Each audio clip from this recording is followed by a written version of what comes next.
With my background, most of the training I got was, like I said, I started at the age of 15, and it was a bunch of learning on the job, trial and error. I was fortunate enough to have a few good mentors early on in my career at Six Flags, which pretty much, I'll say, set the foundation, for the manager I am today. So it was the one thing when I was at the theme parks, we did a good job of actually developing, people as managers, although the majority of the staff that we work with, as far as it was running the park, I'll say the core day-to-day business was all, 16, 17, 18-year-olds that we put into management positions, and with the right training, we taught them how to be leaders and managers at the same time. So pretty much that's where I got my core from. And then, the other part was just pretty much on the job training. 'Cause like I said, originally my career path was down the road of law enforcement. And then at a certain point, I just stayed with food service and never really looked backwards. That's pretty much like I said, just trial and error, and it's a lot of, I'll say, self motivation. And I'm a person that picks up on things as I go along. So whether it's food service related, facilities related, I mean, I kind of been a part of all the process, like I mentioned with the opening. So it's just you pick up a lot of things as you go along, because a lot of things they can, I'll say, teach in the classroom, but until you actually get out and do it, it's almost night and day. Unless you're doing it in a real active situation where you're actually, say, run the facility like this. In theory, it's easy until you start doing it. When I say that is, normally people think we come in, cook hot dogs, cook hamburgers, make the popcorn, and pour the beer, but there's a whole lot of stuff that goes on, with that, as far as procuring the right products, hiring the right people, making sure the products in the building, training the staff, working on price negotiations with the team, and then eventually come game day, hoping all your people are going to show up. I mean, we employ roughly 2,500 game day associates here at the stadium, and if we are down 100, 150, which doesn't seem like a lot of people, but it is, based on the number that we're talking about, that can make your day go either right or left. And a lot of that is, I'll say, common sense and adjusting on the fly, which, like I said, you don't necessarily get that in textbook type things.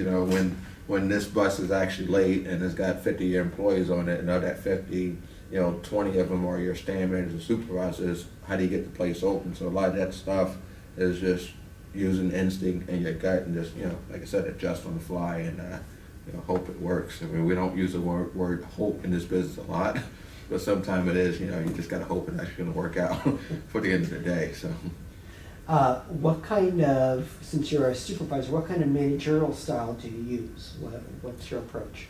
My approach is, and I'll say, coming up through the business, I would never actually tell a person to do something that I wasn't capable of doing or haven't done, in the past. And it's always please and thank you.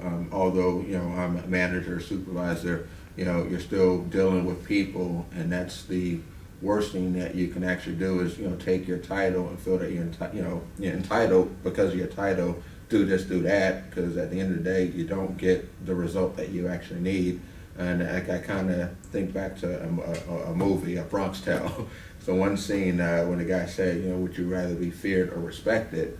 And he said, I have to be feared because of the fact that, I'm well past that respect. And, with me, I get a lot of respect in this business, and people work with me or for me because they want to work for me, and not because of the fact that, they need a job. So, and that's how I get the most out of people too, is actually working with them as persons or individuals. So that way, when I'm not here at the stadium and, I'm off on vacation or whatever, I'm getting the same throughput as I would get if I was sitting down the hallway, because the fact that they're not doing things because they fear me, they do it because they respect me, and, you just get a lot more out of it. So, and that's, I'll say, I learned that through the actual years, because like I said, back at Six Flags when I was at, 16, 17-year-old cocky kid, with the red tag, that's what they call the managers, you pretty much felt that you can do anything. And then, through the years I matured, and with that maturity came a sense of, hey, this is how you get things done. So.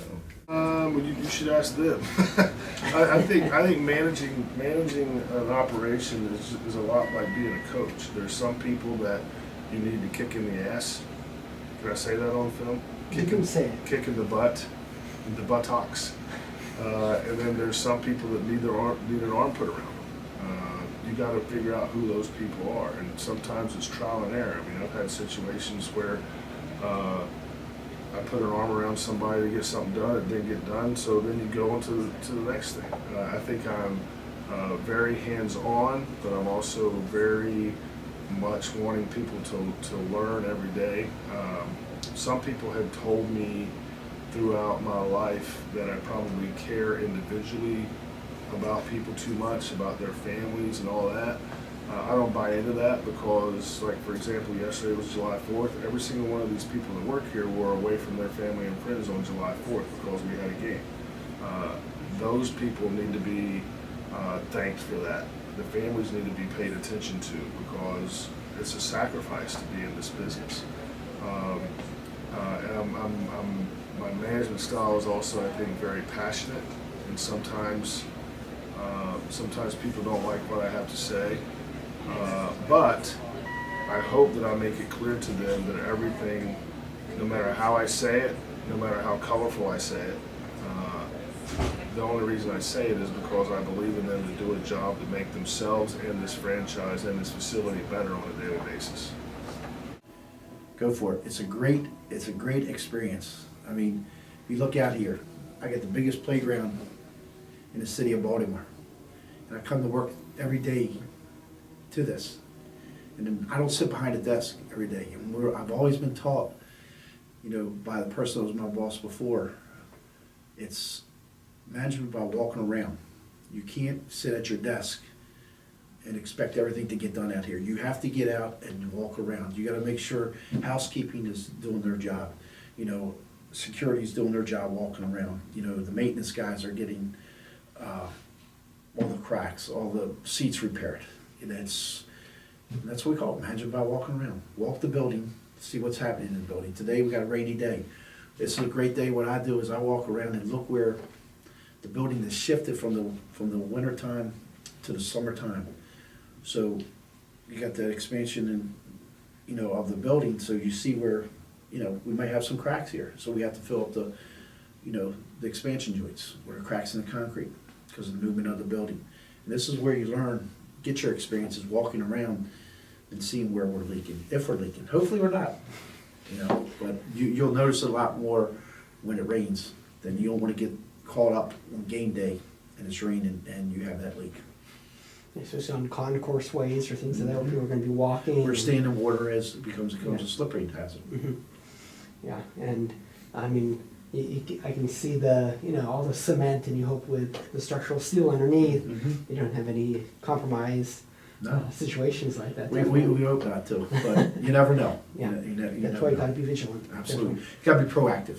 Mhm. Know your building, go out there and do what you can, to eliminate the mistakes that are gonna cost you on Sundays, on game day. You touched on an issue which I was gonna ask, which is, what is your management style? You said management by walking around.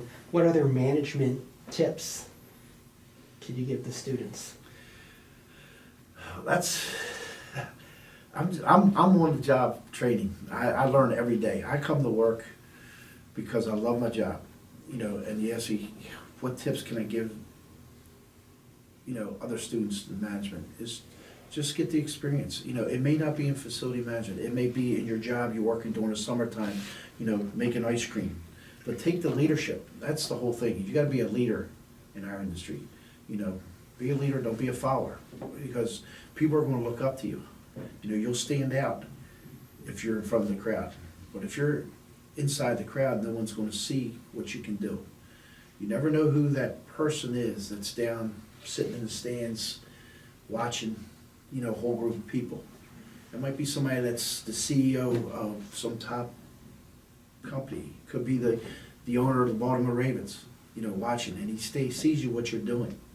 Because upper management, owners, CEOs, CFOs, got in that position because they're good and they watch people.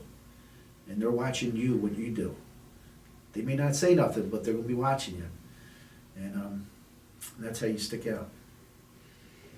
That's one of the things that we keep trying to tell the students, about the first impression and Yep. being vigilant. And some of them listen and do a very good job. Others Yeah, well, it was brought to my attention when I was playing football.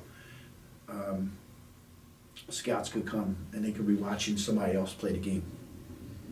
But if you have a good game, you staying out, that's gonna stick in the back of their mind. It's the same thing of a president or a CEO or CFO sitting there watching you, watching a group. And if you stick out, you know, they're gonna remember that.